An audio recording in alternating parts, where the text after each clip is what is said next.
नमस्कार दोस्तों, मैं हूं डॉक्टर प्रेमा चौधरी। मैं आप सभी का अपने चैनल में स्वागत करती हूं।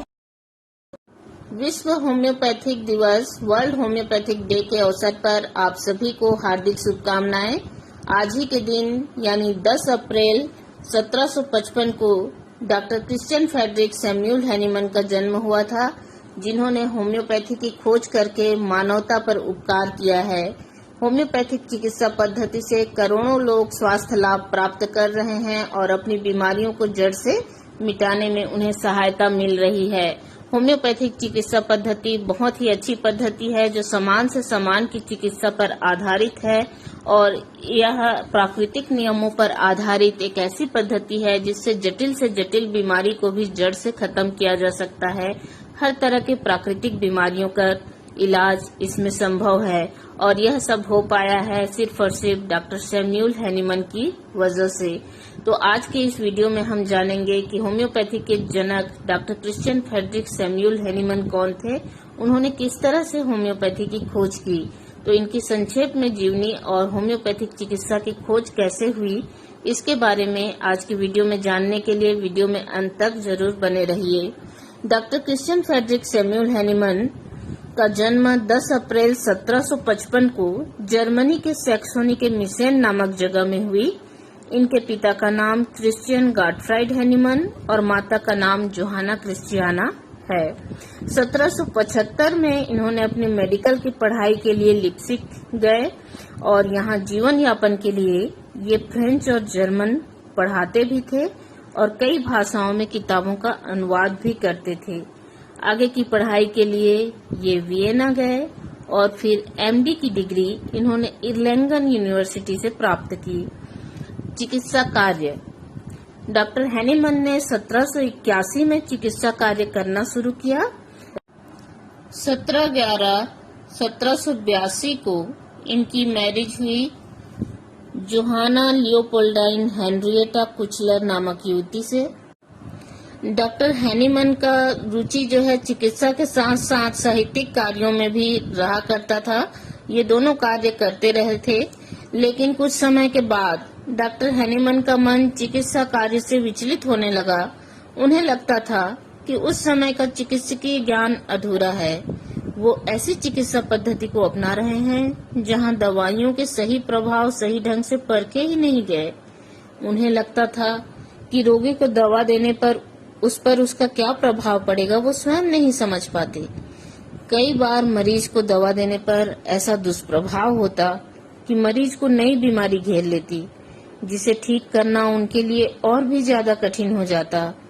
चिकित्सा पद्धति के बारे में ऐसी बातें उन्हें भयभीत करने लगी, तो उन्होंने यह कार्य छोड़कर खुद को पूरी तरह से साहित्यिक कार्य में समर्पित कर दिया और इसी कार्य से वो अपनी जीवन यापन चलाने लगे और यही उनके जीविका का साधन बन गया। डिस्कवरी ऑफ होम्योपैथी यानी होम्योपैथी की खोज फिर किस तरह से हुई। डॉक्टर हैनीमन चिकित्सा कार्य छोड़कर जब साहित्यिक कार्यों में लग गए, इसी दौरान 1790 में उन्होंने एक मटेरिया मेडिका का अनुवाद किया और इस बुक का नाम था कुलेंस मटेरिया मेडिका। जब इसका अनुवाद कर रहे थे तब उन्होंने कुनैन की छाल के बारे में पढ़ा। कुनैन की छाल को पेरुवियन बार्क या सिनकोना ऑफिसिनेलिस भी कहा जाता है। इसके बारे में उस किताब में लिखा था कि यह अपनी कड़वाहट के कारण मियादी बुखार यानी इंटरमिटेंट फीवर को ठीक करता है। इस व्याख्या से डॉक्टर हैनीमन जो है असंतुष्ट हो गए और उन्होंने प्रयोग के तौर पर इस दवा को स्वयं लेकर के देखा। उन्होंने देखा कि कड़वाहट के कारण नहीं, जरूर इसमें कुछ और होगा जिसकी वजह से यह बुखार को ठीक करता है। तो इसलिए वो स्वयं दिन में 2 बार यह दवा लेकर देखने लगे। उन्होंने पाया कि ऐसा करने से मलेरिया बुखार की तरह लक्षणों ने उन पर आक्रमण कर दिया है और उनके शरीर में वैसे ही लक्षण आने लगे हैं जैसे कि मलेरिया बुखार में आते हैं। तब उन्हें यह ज्ञात हुआ कि कुनैन को जब कोई स्वस्थ मनुष्य लेता है तो उसके शरीर में वैसे ही लक्षण प्रकट होते हैं जैसे लक्षण बीमार व्यक्ति में उत्पन्न होने पर वह उन्हें ठीक कर पाता है। यानी कुनैन बीमार व्यक्ति के लक्षण इसलिए ठीक कर पाता है क्योंकि उसमें वो लक्षण पैदा करने की क्षमता होती है। तो इस तरह से डॉक्टर हैनीमन को यह तथ्य समझ में आ गया कि दवाइयाँ जिस तरह के लक्षण स्वस्थ व्यक्ति में उत्पन्न करती हैं, उसी तरह के लक्षण बीमार व्यक्ति में पाए जाने पर जब हम उस दवा का प्रयोग करते हैं तो वह उन्हें स्वस्थ कर देती है। और इस बात को और विस्तार से समझने के लिए उन्होंने कई दवाइयों का स्वयं पर और फिर अपने अनुयायियों पर यानी स्वस्थ मनुष्यों पर इसका प्रयोग किया और इस बात की पुष्टि की कि हर दवा स्वस्थ मनुष्यों में जो लक्षण उत्पन्न करती है वही लक्षण बीमारी की अवस्था में वह ठीक करने का सामर्थ्य भी रखती है। और इसी सिद्धांत के आधार पर होम्योपैथी चिकित्सा पद्धति की खोज हुई और इस तरह से एक नए चिकित्सा पद्धति का दुनिया को उपहार मिला। उनकी यह खोज 1796 में प्रकाश में आई, जब उनका इस खोज के बारे में लिखा गया निबंध प्रकाशित हुआ, जिसका शीर्षक था An essay on a new principle for ascertaining the curative powers of drugs and some examinations of the previous principles। और इसके बाद से होम्योपैथी की कई दवाइयों की खोज की उन्होंने। होम्योपैथी के महान ग्रंथ लिखे जैसे कि मटेरिया मेडिका प्यूरा और ऑर्गेनन ऑफ मेडिसिन, जिसमें होम्योपैथी के बारे में डिटेल में उन्होंने समझाया। साथ ही उन्होंने अपने साहित्यिक कार्यों को भी जारी रखा, लेकिन एलोपैथी को पूरी तरह से बंद करके वो होम्योपैथिक चिकित्सा को अपनाने लगे। लेकिन कोई भी नई चीज को अपनाने में दुनिया में लोगों को कठिनाई होती है और लोग उसका विरोध करते हैं। तो डॉक्टर हैनीमन को काफी ज्यादा संघर्ष करना पड़ा अपनी नई चिकित्सा पद्धति को स्थापित करने के लिए और लोगों का विरोध सहना पड़ा। पारंपरिक चिकित्सा पद्धति जो लोग अपनाते थे और जो उसके चिकित्सक थे, उनमें काफी आक्रोश रहा इस बात को लेकर कि इन्होंने जो नई खोज की है उसके सिद्धांतों को लेकर कुछ ने कुछ कहा, किसी ने कुछ कहा, किसी ने इसे इन्हें अनसाइंटिफिक कह दिया तो किन्हीं ने और कुछ कहा। लेकिन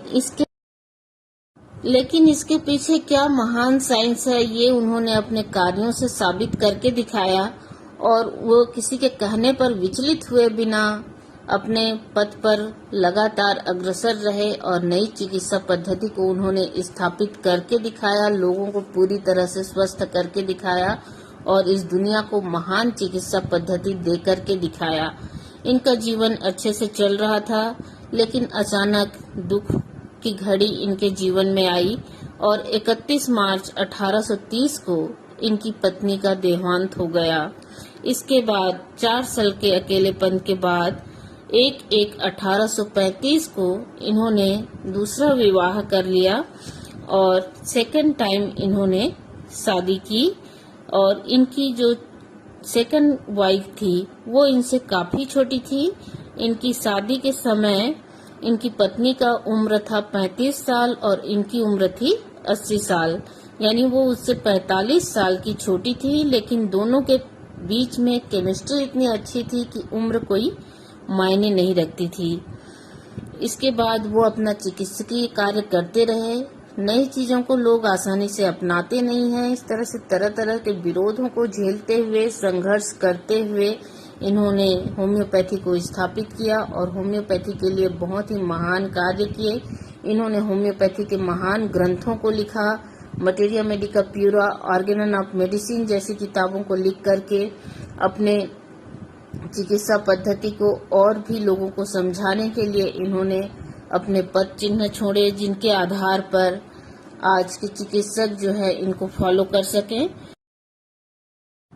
इन्होंने गरीबी से उठ करके अपने चिकित्सा कार्य, अपने महान कार्यों से हर चीज हासिल की अपने जीवन में, शोहरत, दौलत, नाम, प्रसिद्धि और सबसे बड़ी बात होम्योपैथी जैसे महान चिकित्सा पद्धति इन्होंने हमको दिया।